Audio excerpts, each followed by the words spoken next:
Hello, everyone. Welcome to another episode of the Bearded Federalist Show. I'm your host, Right Wing Dad, and with me today is our very own Mark McEachran. I'm We don't, back. yeah, he's back. We don't have Frost today, it seems like, but we will have to go on without him.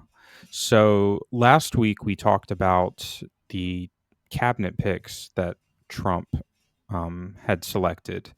And this week, we're kind of doing the same thing. He's kind of filled out his cabinet, so to speak.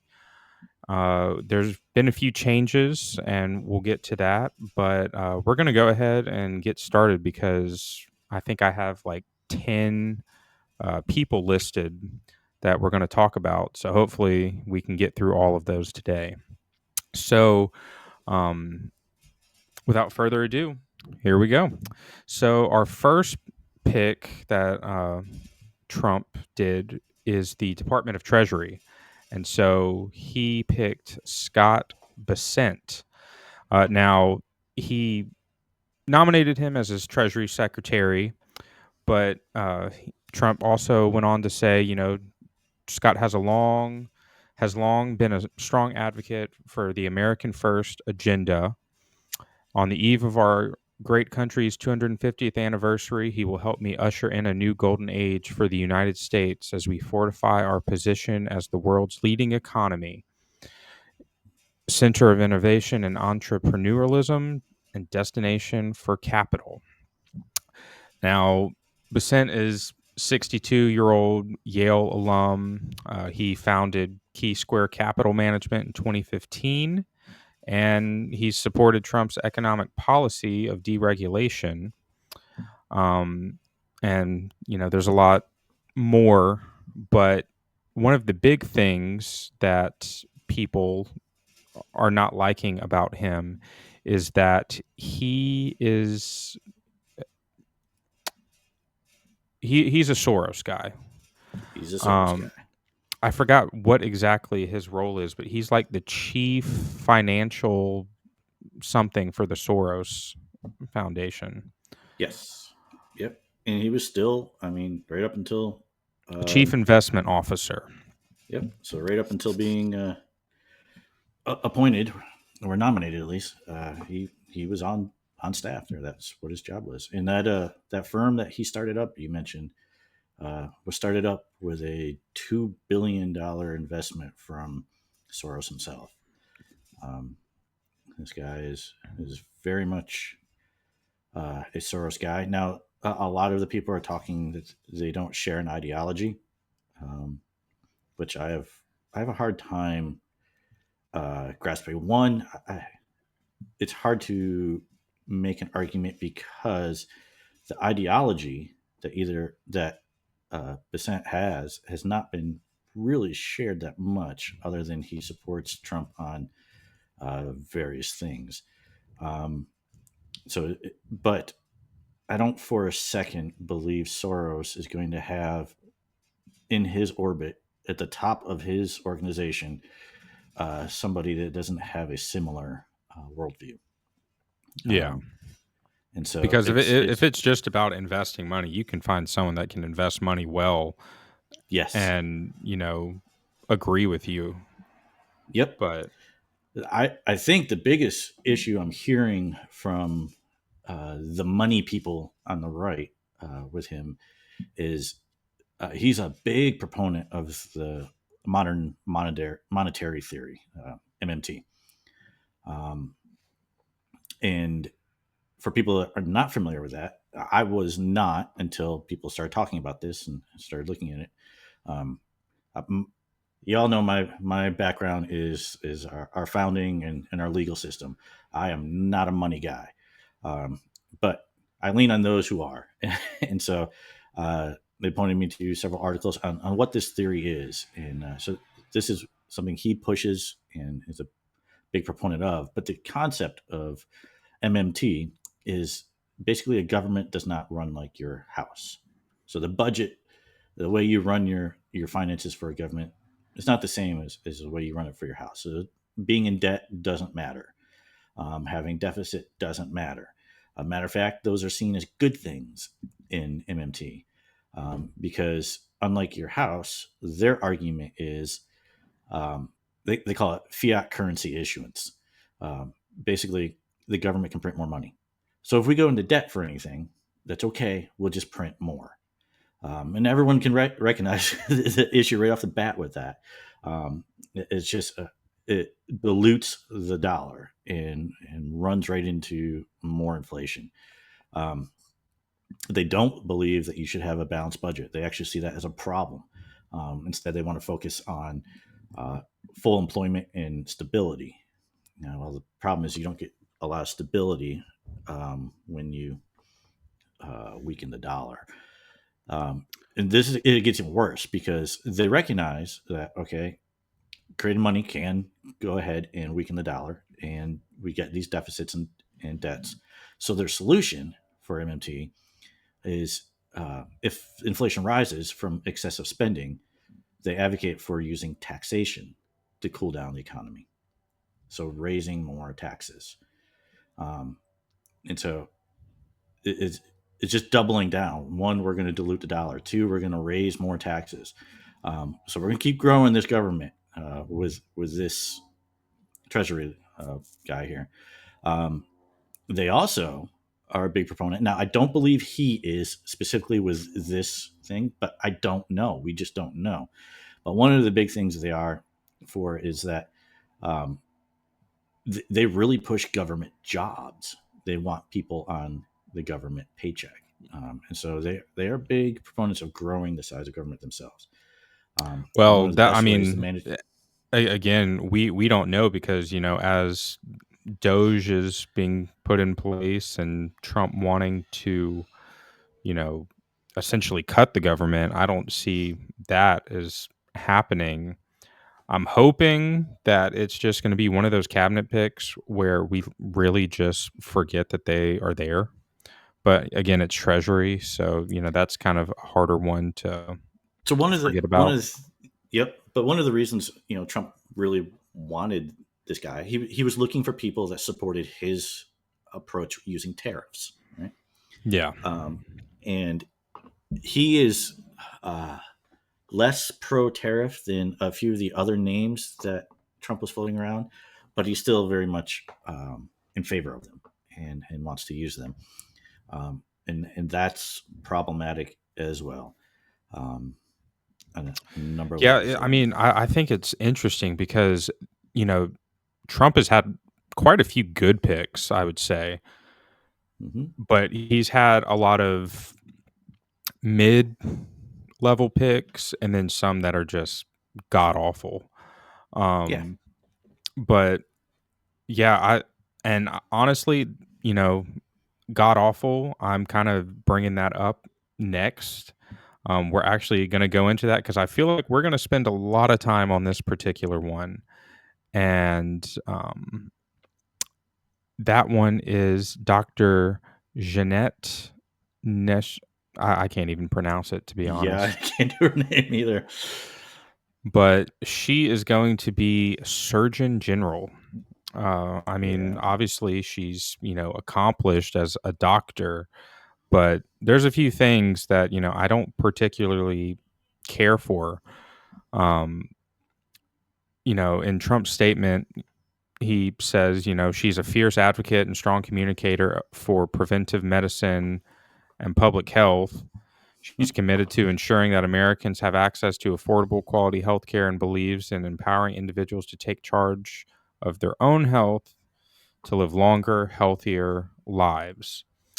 Now, she also in 2021 was arguing to wear masks, to get the vaccine, Double and mask. yeah, double mask. Like she is not who you want to see as the Surgeon General. But then again, I think anyone is a step up from who we had in the Biden administration. Yeah. So one thing I wanted to mention right off the beginning, I forgot to mention it in our last little pick here. But some people are really, pushing back on a lot of us, saying, "Why are we being so critical? Why are we attacking him? He's got a mandate. He should get to the cabinet he wants." Um, and I, one of the things with Trump and this particular administration right now is due to the populism. They respond to pushback. Yeah. Um, Yeah. And I'm not just that, but you vote for the person. I was told the entire like primary, I was told the entire general that we have to get Trump elected and then we can hold him accountable once he's in office. Well, yep. he's not up for reelection. This is literally going to be his legacy term. And if he wants to be remembered as, you know, as Glenn Beck said the other day, a Lincoln style president to usher in, you know, as much change as, we're probably going to get, which it's too early to even say that. But in order to do that, he's got to make good staffing choices. Hmm. And as of right now, he's obviously rewarding loyalty, which, I mean, I get that. You want to be around people that you trust, but some of these It's people loyalty are, over merit, though. yeah, some of these people are making me think that he hasn't learned anything from his Right. first term. But So, again, he's not even in office yet. Time will tell. For all we know, these are literally just going to be, the people that are in this position for 2 months and then they quit or he fires them and he gets someone else. We don't know if it's like his first term. That could be the case. hmm They could come out and surprise us, which I'm hoping they do. I online all day, all I hear from people is, "Oh, you just want to see him fail." No, I don't. I am a conservative who was forced to vote between Donald Trump and Kamala Harris. Now, both of them are liberal in their own ways. Donald Trump is more of a center right wing populist, whereas Kamala Harris was a leftist trying to be center. And at the end of the day, I had to make a choice based on, was I better under Biden or was I better when Trump was in office? Obviously, I was better when Trump was in office for the 3 years until COVID hit. But it's one of those things where I'm going to speak my mind. I'm going to yep. hold him accountable when I think he is making bad picks. As a conservative, I want more conservative policy. I don't want populist policy. I want conservative policy. And there's a Yep. lot of people within the MAGA populist, vibe that identify as conservative. So you have to cater to that part of your base too, or else in in 4 more years, what is JD Vance going to do? Is he going to run on the same thing that Yep. Donald Trump does? Because if he does, they've got to have a good 4 years. Now, obviously, there's a lot that is already, going to challenge Trump. And we've seen that this past week with, the ATACTMs and the IRBMs that Biden has essentially allowed, allowed Yeah. Ukraine to hit Russia, and then Russia hit them back. Luckily, there wasn't a Yep. nuke on that Right. IRBM, but you know, he we've got foreign policy issues as well as domestic issues that are going to come in to And we factor. need qualified people, like Yeah, good we people we in there. we need definite qualified It, people. being critical of our leaders is like the original America first position. Like, it's peak patriotism. Yeah, James Madison said the truth is that all men having power ought to be mistrusted. they And work Patrick for us. Henry doubled down on it. Like, what we need to be doing right now, he's like, guard with jealous attention the public liberty. Suspect everyone who approaches that jewel. And so when people are like, "What? Let's have a wait and see um, approach to this," we can't do that because, again, due to the populism, and they respond to pushback, they respond to feedback. Now is the time to speak up before they are confirmed, because once they're confirmed, it's too late. And so, being critical um, at this point and speaking up on it, trying to hold their feet to the fire to keep them more conservative. Now is the time to do that. I mean, even Thomas Jefferson was like, experience has shown that even under the best forms of government. So, everyone's like, this is going to be great. We're going to make America great again. And he's like, okay, well, even under the best government, those entrusted with power in time and by slow operations perverted it into tyranny. And some of these picks, man, they can easily take us that direction if Yeah. Trump listens. So the big question with this administration, yes, he's picking people loyal to him, but is he going to be listening to them, or are they going to be listening to him? And that's going to be the challenge this time around. Because if he's taking their guidance and leadership, I mean, he's put the swamp in control. Yeah. Um, Now, it brings up a question I had is Susie Wiles. She's not dumb. She is no, she is very smart. Like, if anyone was going to be his chief of staff, I may not like her from the perspective that, we're on. Um, but for Donald Trump, I think she will be a good chief of staff for him.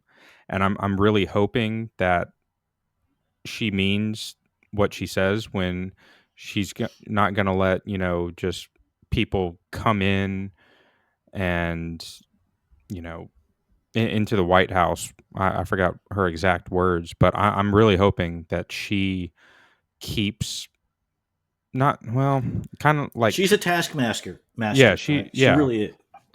um, and so, keeping like in the military, one of the things that we always focus on is the commander's intent. So one of the things that sets America's military apart from the rest of the world is we have this NCO Corps. Most of the world does not have that. You're non-commissioned officers. So everyone else that's not familiar with military structure, those are the guys you hear called sergeants. So yeah. anything from a sergeant, a staff sergeant, sergeant first class, um, first sergeant, sergeant major. That's your NCO Corps. What's amazing with America versus the rest of the world is we get a commander's intent passed down, and then the NCOs execute. They make this happen. And why that works so well for us is if anything happens to the commander, our NCOs are able to step up and take charge and lead. We never are without a leadership structure because we're familiar with the commander's intent, and that's our last standing orders, and so we can operate off from that. We know what the objective is. We know what the mission is. Susie Wiles, I think that's her job there, is to keep the staff focused on his objective and his mission. But he's got the right to change his mind and change his objective and change his mission. Um, the question is she going to hold him to what he came in to do, or is she just going to push whatever it is he says? We don't know. Um, and since he's so easily manipulated, I worry about that. But we will see. But again, I don't think we should be waiting when it comes to these cabinet picks. We should be speaking up on them now. And I got us off on a tangent. I'm sorry about that. But Yeah, no. um, We getting still back we still to got a few more to go. yeah, getting back to that Surgeon General dude, uh, like I remember, she fought against the pro-life bills here in Alabama. She Yeah. was one of the people that got in the way of that, and so she's very much all about uh, top-down. I mean, she was a pro-vaxxer, she was a pro-masker, she was pro-lockdown, she was pro-abortion. She's like, Now, I am under the assumption, well, I honestly think if another pandemic happens in this lifetime, conservatives aren't just going to be saying no. They're going to be saying hell no. We're not masking unless it's something like Ebola that has 100% mortality rate getting out. We're not falling for that crap again. mhm. And we know people to listen to now. The people that were asking questions who, shifted as the data came in, And not only, does she support abortion, she was like pals with Peter Hotez, that Yeah, moron. yeah, And so it there's like 3 or 4 that I'm just like, "Why did you do this?" There's some that I don't like, I don't care for, um, Kristi Noem, but I don't think she's gonna do a terrible job in her position. I think, given that position, I would have picked someone better or more right. qualified, but I don't think she's gonna do terrible. I mean, she's still a smart woman and she's, governor. So, Hmm. I mean, but anyways, that gets us to our next pick, Excuse me. and that is Lori Chavez de Remar. I don't know Yeah. if I pronounced that right, but she's going to be in charge of the Department of Labor. And, just a few things about her. She is very pro union. Um, she was a one term representative from Oregon, and she ended up losing. I think she was also mayor, and then she lost to a Democrat after Hmm. her reelection. But there was a picture that was posted the other day that showed Trump, her, and then Sean, uh, what's his name from Teamsters? He's that huge union Uh, boss, yep. Sean O'Brien. But I'm not sure. I understand that Trump wants to expand the make the tent bigger essentially and get more people in, and obviously that's a huge reason as to why he won this election. Even Democrats saying that Democrats lost the working class, but I don't think that getting unions on board with us is a good idea. Right. Now she. So this is what JD Vance brought to the ticket. His whole background. He's conservative on a lot of things, but he's also very, very much a pro union, um, pro labor kind of guy. That's what he is. He's pushed bills on it as a senator. Um, he's he's been in bed with him forever, and it's easy to look up. So this is what he has brought here. And who do they get? Well, uh, they got someone who's against the right to work laws, for one, is for forced unionization, and she's also very much in favor of amnesty for illegal aliens to supplement the workforce. So this is a problem from a conservative perspective, like in a big way.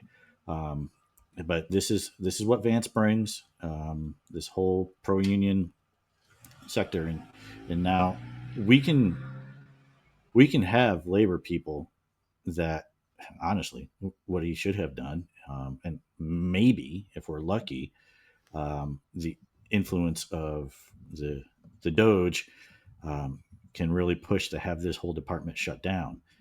She will fight that. She will fight to not let that happen. Um, and so are those uh, labor bosses that um, he's brought into the party. So it's excessive. It's wasteful. These are slush funds for Democrats. The unions are. Um, it goes straight into their campaigns. It's a real big problem. Um, so I don't see her flipping over the union bosses. Like there's a lot of talk that the rank and file union people tend to lean more right, and the union bosses lean hard left. Yeah. Um, she's a union boss of union bosses. She's all within their orbit. She's not going to work to curtail that. And so Vance and her they've doubled down on this, and it's going to be a problem for America's workforce if these positions that she holds are pushed. So again, it's going to be who's in charge here. Yeah. Now, It's again, it's also one of those things that I think about. I've been trying to wrap my mind around why Trump is picking some of these people. Now, obviously, a lot of them aren't in huge uh, roles to the point where I would be very concerned. Obviously, Department of Labor does have influence, but at the end of the day, the president does have the final word. And so I think of it as, well, maybe Trump wants people that are loyal but have different perspectives on things, because he did say he wants to bring people together and he wants to talk. I mean, just the other day, you had Cenk from the Young Turks. Elon reached out to him, when he was making a suggestion about cutting, defense by like $400 billion. And, he was like, we're open to suggestions. And, Cenk actually had a brilliant idea, which, people have suggested in the past, that, there needs to be a rule in place that like generals or people that are high up in the military that are making some of these decisions aren't allowed or have to, be out of the military for a certain amount of time before they can go work for Lockheed, Raytheon, because, they influence a lot of these decisions, and then they turn around and they make money off of it when they retire and go start working for Lockheed, Raytheon, Yep. and all But these that's not going places. to happen. And again, it's the JD Oh, Vance influence yeah. because he's here and now he comes on board and the Trump plan becomes, especially on the border, becomes Mhm. a technology based solution for a wall. Well, the main proponent of JD Vance's whole career is Peter Thiel, and his whole business infrastructure has been on that kind of thing. And so I would watch and take a look, and I think we're going to see that money go to the, the people that helped them get there. Yeah. Well, no, Um, again, we'll see, and I hate I'm saying this. Shank actually made a fair point the other day. yeah, no, it's a good He idea, well, not and not it's just that, similar but he to what we say said, with representatives leaving Congress. They should not be allowed to immediately go into lobbyist firms, right? It's well, yeah, the same kind of exactly. thing. But he made the point, when someone asked him, "Well, what if they don't do this?" And he said, "Well, then they don't do this, but they're on record." Hmm. And I think, that's brilliant. I mean, I listen to majority right wing podcasts and shows, but I listen to a lot of left wing stuff too. Hmm. Mostly Young Turks and Bill Maher, because they're not as progressive. Uh, Plus Anna Kasparian, she's probably one of the smarter leftists or Hmm. left leaning people, and so I like to get different perspectives. Um, but yeah, the other day, Trank again. He That's three times. I should probably say a prayer. um, but he was talking about Matt Gaetz dropping out, and he said the big thing about Matt Gaetz was that ethics report and everything that was coming out about him. Like, obviously, I don't care if he slept with someone who was of age. It's about the person who was underage. And again, Hmm. we don't know if it's true or not, but it was in the ethics report. And then he actually went on to say Marjorie Green brought up a good point. If why don't we just air everyone's, payings, because there's 7 million that have been paid in like hush money within this Congress, and it's just Hmm. ridiculous. But Matt Gaetz is out. Always believe the betting markets because they're probably going to be correct. I think he had like a 30% chance of being um, Confirmed. confirmed, and it was even lower than that because there were like four or five that were just going to be hard nose, and one of them was Mitch McConnell. Yep. But that brings us to our next Attorney General, Attorney General 2.0, Miss Pam Bondi from Florida. Now, Hmm. few things about Pam Bondi. She was on Trump's first impeachment. She was on that team, and I've talked to a few people from Florida that are very critical of Trump, didn't vote for him, and even they've said that she wasn't a bad attorney general. Like she was actually pretty decent. Obviously, no one is perfect. There's going to be some, stuff that comes out or bad things. No one's perfect, but this I think is much better than Matt Gates. I mean, it's to the point where CNN was kind of freaking out because they were like, the left should fear her because she's actually competent. She knows how to do the job, Mm. and she knows what she's doing about immigration, and she's dangerous and effective. And I think when the left is saying that, it's probably a good thing. Um, Again, time will tell. I want someone to go in and find the corruption within the government, but I don't necessarily want a revenge tour Right. because that's what I was worried about. I was worried about Matt Gates going in and just, you know, being Donald Trump's puppet for just revenge. Hmm. And while Matt Gates did do some good things in Congress, like the anti corruption uh, bill that he was on, there was just a lot of bad as well. Yeah. And I don't think that he had enough experience to really be in that position.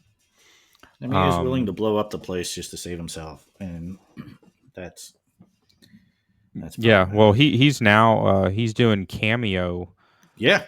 stuff. He pulled a George Santos, and it's crazy how you go from attorney Yep. general pick to cameo in 2 days. That's epic right there. Yeah, So yeah, and Pam. I knew he wasn't going to return to Congress even, before I Hmm. saw the whole him resigning from the 119th. I was like, you can't just go back to Congress from there. Like Yep. it's kind of like just going back in shame Yep. essentially. And so I understand why he's not doing it. I mean, he'll probably make more money now that he's out doing something in the private And sector. and if he returned, that report was coming out. So Mhm. that was an issue. Also with Pam Bondi, so I would say she did excellent with the impeachments. She did really good. What she did in that, I think, was really really important. Um, she exposed uh, the fact that impeachment is not a legal process. When I say that, it's not that it's against the Constitution or illegal, but impeachment itself is not based on um, law really at all. Even though the Constitution says high crimes and misdemeanors, um, the definition of what those words meant when they wrote that, um, and the founders' own writings on it through the Federalist Papers, Anti-Federalist Papers, their correspondence to each other.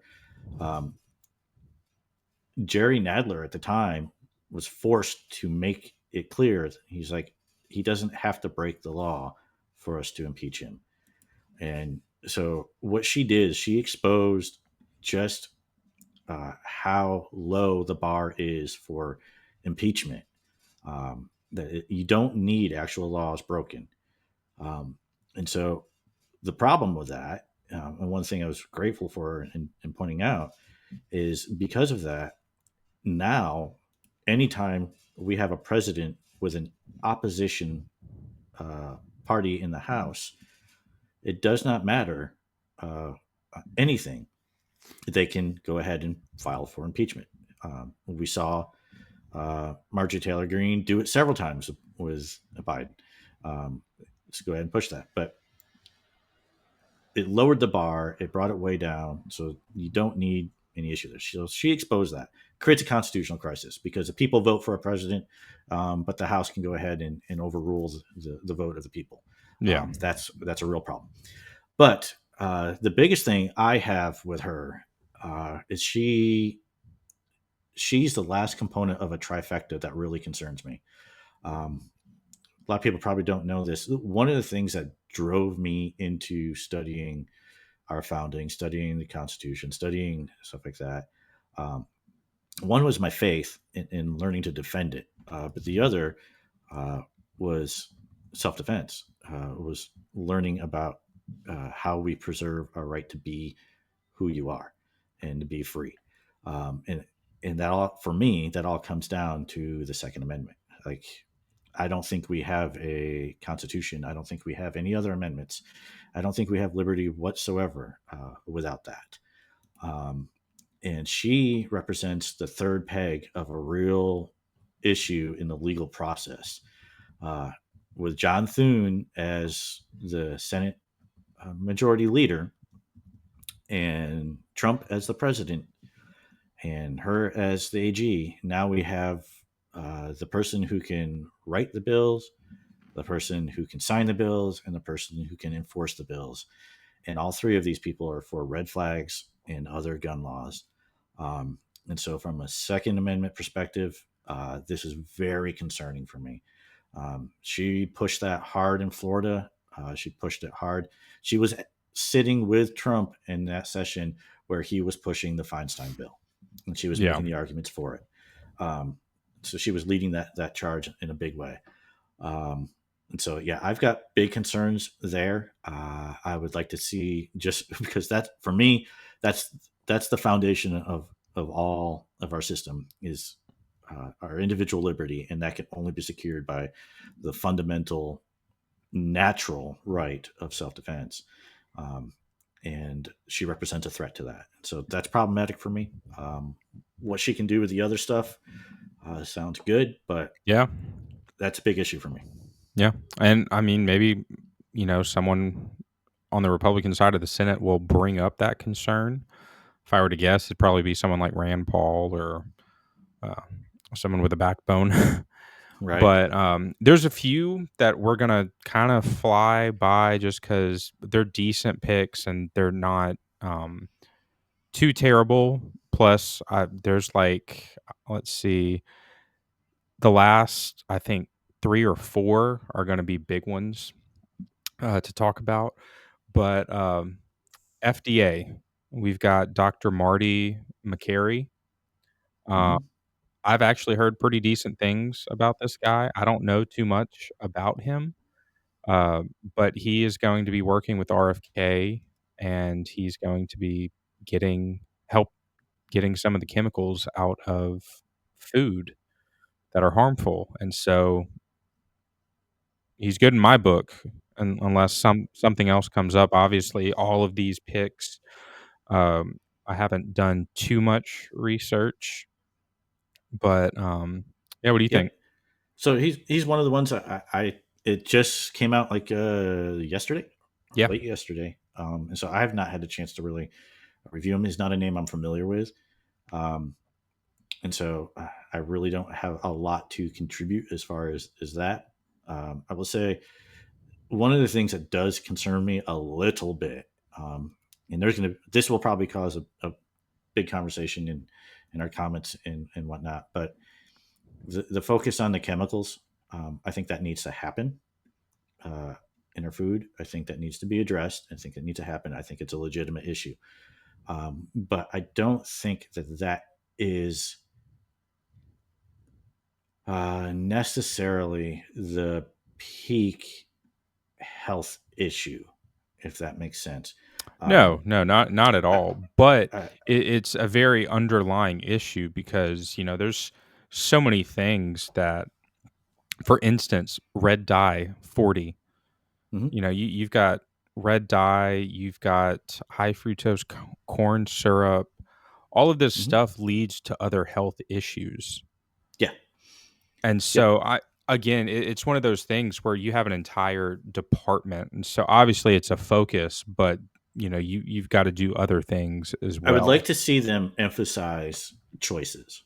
Uh, Yeah. when we go to the store and we buy our food, I'd like to see them focus on a bottom up solution rather than a top down. Um, Exactly. And that's how I view it. For example, we've all, well, hopefully all of us have had a Mexican Coke versus a regular Coke.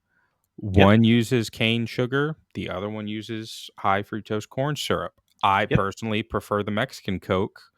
I think it tastes better and it's not as bad for you. Yep.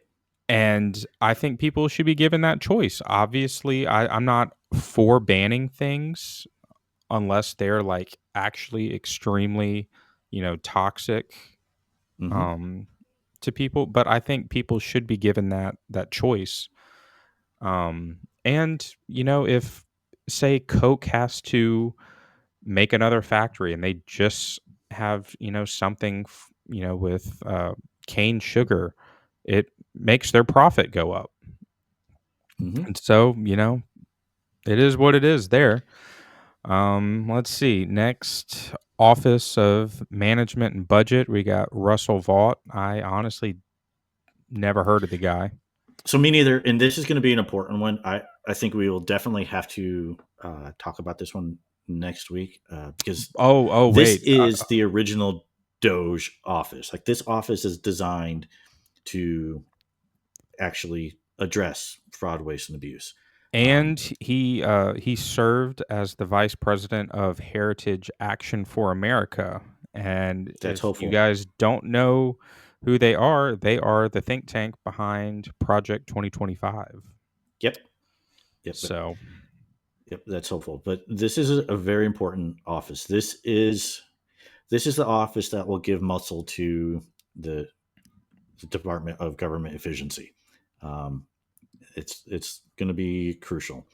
yeah. I've been on government contracts that fall under this and been a part of it, which was funny because it was back in 2011. We had a massive sequestration come through, but I I I was was in part high of a school. team. Yeah, I was a part of a team that we would review the business processes um, within Army aviation and look at how they're specifically their depot maintenance program and how that was operating and find ways to cut expenses in fraud, waste, and abuse there. And then sequestration hit, and uh, the president gave generals of the commanders of each base, they had the ability to choose which contracts they needed to cut and which ones they weren't. And so, which ones did they cut first? The ones reporting on their finances. So that whole contract got cut. But it was the office. Yeah, it's this office, OPM, that manages all of that. They look at the efficiency. They look at everything, and so it's going to be a big pick. I want to look into him more. He comes from a conservative think tank. That much I know. So that's very hopeful. But more to come on that. Oh, speaking of, I just now saw this. Um, so talking about the Surgeon General, Dustin Grage, he made a post that said the Surgeon General pick is really bad, and you can't convince me otherwise. And apparently, Julie Kelly liked his post, and so yeah, Trump has officially lost Betty Crocker. Oh boy. Oh But boy. yeah, all right. So next we have Scott Turner. Um, I guess Dr. Ben Carson did not want to return as the Housing and Urban Development Director. Yep. But yeah, again, he's one of those that the first time around, I really didn't hear about Ben Carson too much. So I didn't really focus on housing and urban development. Hmm. Um, but yeah, haven't It's haven't heard again, too much about this guy. So yeah. I just saw that appointment this morning, and so yeah, I've not had a chance to review him yet either. Don't know anything about him whatsoever. let's I do know some Carson real did a good time job. research. The Carson did a good job in that office. In when I say that is, um, he really didn't do much with it. He just kind of made sure it stagnated and didn't grow, and that is a win in government right now. And so, hopefully, at the very least, this dude can make some cuts, can downsize a bit, and help reduce this. Okay, let's see here. All right. So he's apparently an ex NFL player with discipline and teamwork. Served in the Texas House, knows housing policy, led opportunity zones, 50 billion plus in investments. Community leader and pastor focused on revitalization. Okay. Well, let's see. And then let's see. Someone posted a counterpoint. This is Scott Turner's second Trump White House job. He worked on Ben Carson's economic opportunity zones, which were nothing more than tax shelters and charity washing for elites. Made the 2017 tax cut better for the ultra wealthy. There's always a counterpoint, Yeah. but at this point, I got to be hopeful. Let's Yep. see. All right. We will do, let's see. We'll do Sean Duffy next, and then we'll save the last three for our worst. Secretary of Transportation. So, Sean Duffy, he's another one I had never really heard of. And really, Secretary of Transportation, you don't really hear too much about. Obviously, during the Biden administration, we did, just because of the train derailment in East Palestine, Ohio, and uh, some other things going on with, Boeing and everything else. We kind of were forced to hear Mayor Pete talk, but hmm yeah. So the Department of Transportation is going to be really, really important. That's going to be our supply chain, um, and so he's going to have to deal with how these tariffs impact that, because tariffs directly impact supply. Um, and so he's going to have to be really involved there. He is a lobbyist. I do know that. Um, He was on the MTV reality show Road Rules. So he was on a reality show about transportation. So yeah, he's qualified to be Secretary of Transportation. because of road rules. Yeah, essentially.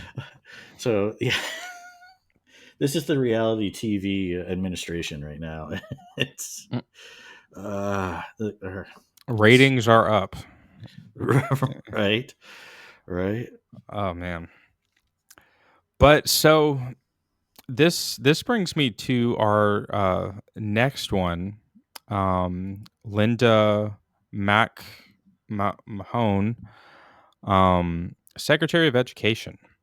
Obviously, she's not Betsy DeVos. I know a lot Mhm. of people on the right who were teachers that hated her and what she did to some of the stuff surrounding Title IX. Um, but she is Vince Mahone's wife. WWE. I think she was vice president, Mhm. but Secretary of Education. Now, one of the questions I had was, why do we need a secretary for something that's going to be abolished or supposedly abolished? And someone's like, well, someone's got to turn the lights off on the way out. And I'm like, doubtful. It's one of those things where it's like, that's one of Trump's promises that I'm not sure will stick. Yep. Um, So my concern here, she has a very successful career in a oh number yeah, of fields, um, and she's a competent leader. She's run a business and helped it grow and done things like that. However, um, this is the Department of Education, and my first question when I saw the name was, "What's her background in education?" She has none whatsoever.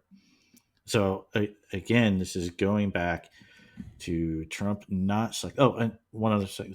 This is her second time in the Trump administration. She was in Trump's first term as well. Like, the office is slipping my mind right now, but she's worked with him before, and he really likes her. So what we're seeing is, again, Trump is not selecting people based on skill sets and merit in the position they're being appointed to. He got buffaloed and bowled over really bad by the deep state his first term, and he knows it. And so he is afraid of them, does not want them anywhere near his orbit. And so he is selecting people that uh, have been in his close circle for a long time, um, regardless of their qualifications. Um, he believes that they like him, and that's what he's going for. I think this is another one of those prime examples. This person has no experience in education whatsoever at all. Um, but she has been loyal and faithful to him for over a decade now, and they've remained really close. And so she gets a job. Yeah. Um, and what that means for us, I don't know. As far as getting rid of that office, one thing people need to remember and set their expectations accordingly is the president cannot get rid of these departments. He does not have that power ability whatsoever at all. It's not an Article 2 thing. The only way to get rid of them is by legislation from Congress. And we do not have a very large majority in the House, like one. We, we have one. Um, and these teacher unions are powerful. And he just put a big union boss in charge of labor. So I don't see him being successful in getting rid of this department because he does not have the support in Congress to do so, and he's Yeah. powerless to do it without that. So I think people need to set those expectations um, realistically when it comes to these. 2026, we'll see. We'll have to fight Yeah. for that, but Yeah. All right. Trying to decide between these two, but I think I'll go with this one next. Kelly Loeffler. mm, Supposed, I think he put out a statement. Secretary of Agriculture. yeah, Uh, yep, all I know about her is she grew up on a farm, which is Southern for I was born in a middle class family, yeah, apparently. yep. No, she But yeah. So her background, her family owned an agricultural business. Um, like people should really go to. There's a couple accounts that have been doing some good coverage on this. Um, one is Johnny Paradise. mhm. Um, his his handle on X is at Plant Paradise 7. He's an AG attorney. He's been involved in that sector for a long time. And then the one that's doing a lot of background on her is Basil Musharbash. That's Musharbash underscore B there. And he's got a whole thread going on about her. Basically, um, her family made the millions off from the subsidies that were being paid out. Um, and she's very much a corporatist, very much big AG, and is going to be a real problem for um, the smaller scale farmers. The people that just own the property and farm um, are going to be hurting if she gets her way on things. It's not looking good down the road. The small farm community is really not happy with this. Like I said, she made 3.2 million in federal subsidies in since '95. Yeah, Um, no, it's really interesting that he chose her because she was one of the ones on January 6th that called everything abhorrent. yep. And so it's just very interesting. I personally, again, I don't think he would have taken the position, but I would have loved to see Thomas Massey as Secretary of Agriculture. Yeah. But Massey is one of those people where he wants to actually be effective, Mm-hmm. and I think he's most effective in the House. Mm-hmm. Um, yeah, him and Chip Roy, She's a phenomenal. So she's also the former CEO of the crypto company backed BAKKT, um, and the current CEO of Intercontinental Exchange. So she's a big globalist, Yeah. um, big time, and it's going to be problematic. She's got um, so yeah, Intercontinental Exchange. You know what they own? The New York Stock Exchange. Oh, well, Um, that's lovely. yeah, yeah. So she's a So problem with small so town farmers and globalism in general. yeah, no, I've probably seen like 20 different posts of like the four worst Trump picks, Mm-hmm. and her and that doctor that's the Florida or the Surgeon General, they're Mm-hmm. like the top two on there. Uh Oh yeah. yeah, it's those two, and then I think it's I forgot who else was on there, but yeah, so that is going to bring us to our final pick, whom I think is the worst pick overall, and I think even MAGA is in agreement, and that is Dr. Oz Yeah. for Medicare and Medicaid Services Administrator. Yeah. I'm just going to say it. Oz, he's terrible. He's not really conservative. Nope. Um, he lost to someone who had just had a stroke. And, to be honest, I will say I actually like Fetterman. He's the only Democrat senator who I have come to like just because he ran on being such a progressive, and he's not a progressive at all.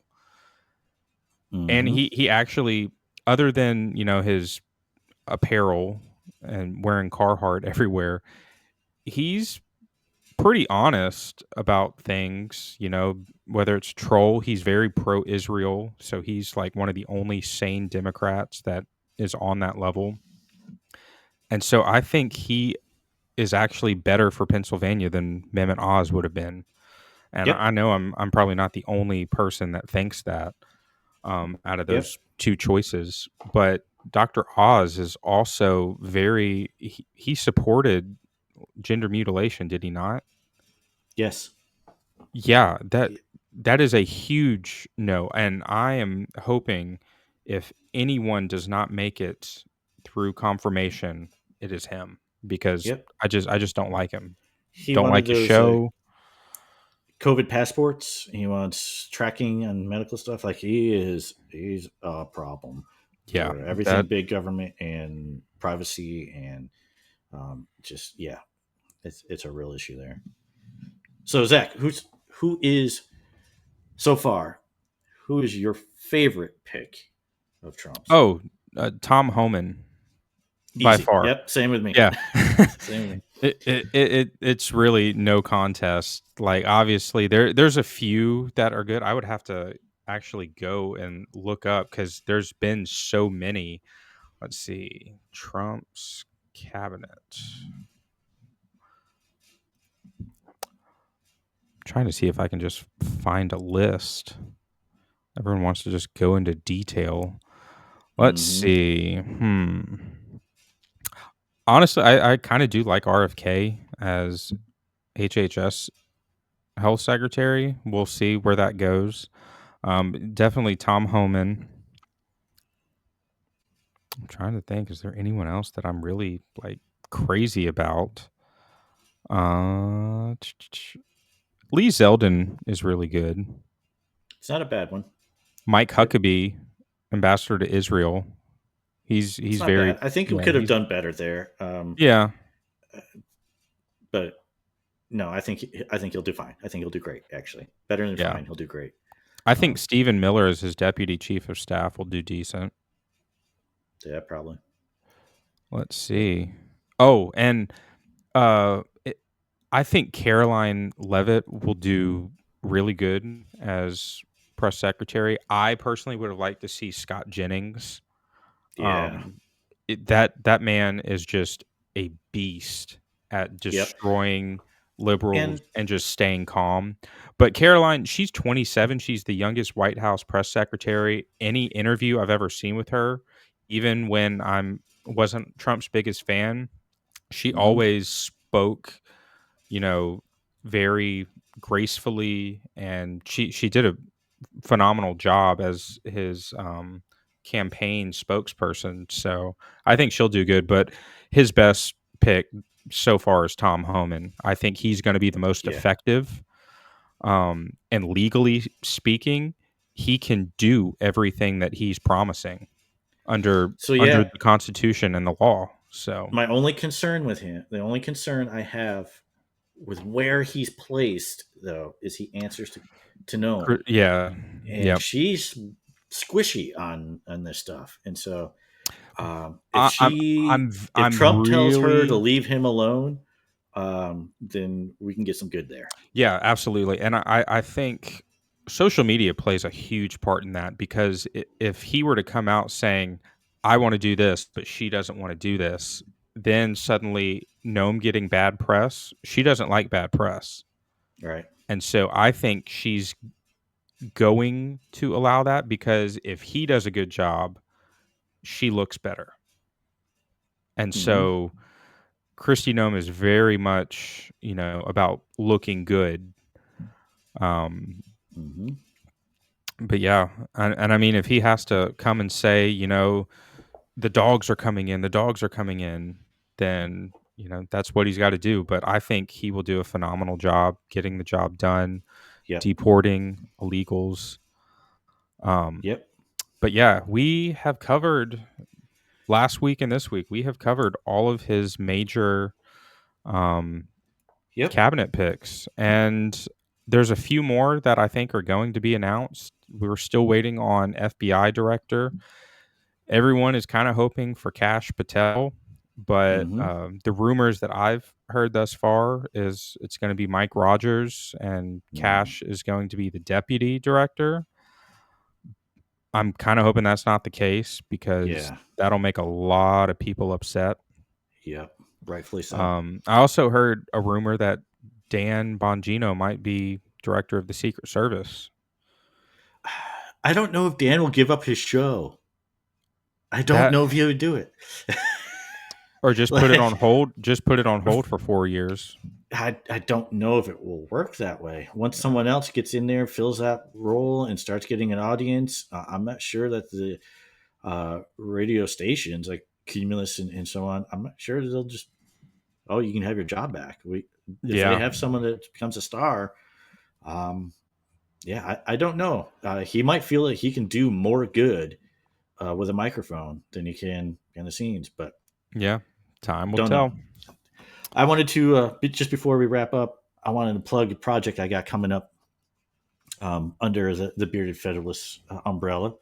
Um, I'm going to be doing a side podcast here called Second and Walnut, and where that name comes from is, you know, during our founding, when the founders met in Philadelphia at the little courthouse to go ahead and debate and create the Constitution, that's where the official acts and official processes took place. However, they weren't there all the time. You know, at the end of the day, they go out to get some food or go get some drinks. They took breaks for lunch to go get some food, go get some drinks. And there was a little pub down the road on the corner of Second and Walnut called the City Tavern. And they used to go there and hang out. And that's where the real negotiations, that's where the real theory is. Hey, did you hear what so and so brought up? What do you think about that? Kind of conversations happened. So that's actually where the the brain trust of our founding really took place, is at that little pub. And so my podcast is give a little shout out and tip back to that, and that's because, as a lot of you know, I'm a huge fan of our founding and what happened in that era and the fruit that has come from that. And one of the things I've been wanting to do is take the arguments and principles and discussions that they had then and apply them to issues that we are seeing today. Uh, and one example of that, if you go onto my X um, account there and you scroll through my thing, you'll see I did an article a little while ago on recess appointments. And a lot of people don't know that when we first got started, when Washington was elected, and before he ever took office, he was trying to figure out how to get his cabinet built. Um, and so he turned to his top legal mind, Edmund Rudolph at the time, and was like, dude, what can I do? Can I do this? Can I do these recess appointments? And Rudolph answered the question. He wrote a whole letter and laid it all out on that. And so when we were looking at trying to get Gates seated, one of the things that was being pushed about were these recess appointments. Could he do it? And so those are the kind of things I'm talking about on that podcast, is to take the founders' discussions over the same issues that we are having today. A lot of things just have not changed. Um, so one of the things that's coming up, I'm going to be talking about, um, we're dealing a lot with the Second Amendment right now. That's going on. A lot of questions up in the air. And one of the things that was a big issue in the Second Amendment is that the little line is just why is my brain not working right now? Well-regulated uh, militia. well regulated, that's the one. What it means today versus what it meant then, and how people try to change terms from what that actually meant when you wrote it to what it means now. And that process of changing terms, that started right off the bat. Alexander Hamilton is the one who really was a big defender of the necessary and proper clause. It's like this is truly what means necessary. It has to, they have to have this in order to do the job. They cannot do the job without it. But as soon as he became elected, he completely changed, flipped the entire meaning of it, and was just like, no, actually, it just means what's convenient. So that process has happened forever, and so and we see it happening today. We saw it back then, and so these are the kind of things I want to do on that show: is bring the principles and things that happened in our founding today. And the other thing I'm going to be talking about heavily on there is you all know I'm a huge fan of the down ballot, because I believe most of the power that we have is local. And so one of the things that the founders were big on is nullification through the states and at a local level. So when we look at these appointments that are coming through, and we look at all this that's being seated in our government as this next administration is being set up, there are things that concern each and every one of us with these appointments. And so some people are taking a wait and see process. I think people should speak up now because it'll be harder later to make change. But when it's all done and said, and these people are seated, just like Madison said, anyone with power should be distrusted. What can you do at your level in your community to limit the reach that Washington D.C. has on your life? And so there is a lot, and there's a lot of precedent for it and a lot of history there. And unfortunately, it's just not taught. But that is some of the stuff I'll be going over in Second and Walnut. So stay tuned for that. Keep an eye out, and I hope you guys will enjoy it. But Yeah, and we will see you guys next time here yeah, on the Bearded Federalist Show. have a great Take week, care. y'all.